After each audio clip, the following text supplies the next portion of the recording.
Hi friends, ఈరోజు వచ్చేసి బొబ్బర్ల వడలు చేద్దాం అనుకుంటున్నాను. 5 గంటల సేపు నానబెట్టిన బొబ్బర్లు మిక్సీకి వేసుకోవాలి. మిక్సీకి వేసుకున్నాండి బొబ్బర్లు. దీనిలో వచ్చేసి 4-5 పచ్చిమిర్చి, చిన్న అల్లం ముక్క వేసుకోవాలండి. మిక్సీ పట్టేసుకోవాలి. ఇది పట్టుకున్నానండి, ఇది బొబ్బర్లది మిక్సీ పట్టేసుకున్నాను. దీనిలో వచ్చేసి జీలకర్ర, కొంచెం సాల్ట్,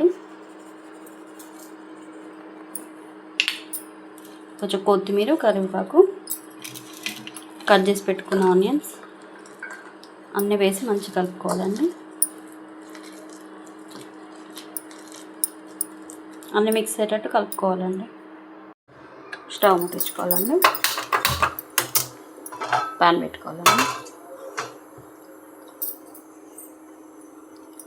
ప్యాన్ హీట్ అయిందని ఆయిల్ వేసుకోవాలి.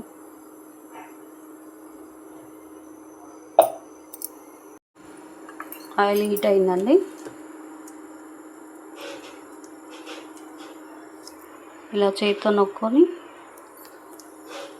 ఆయిల్లో వడ టైప్ వేసుడేనండి.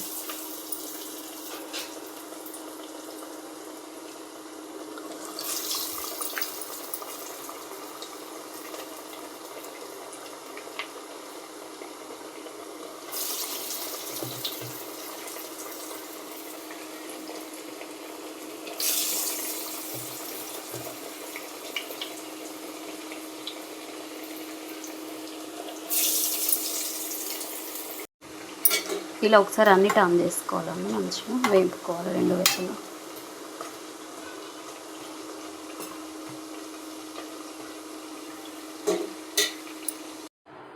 బొబ్బర్ల వడలు రెడీ అండి.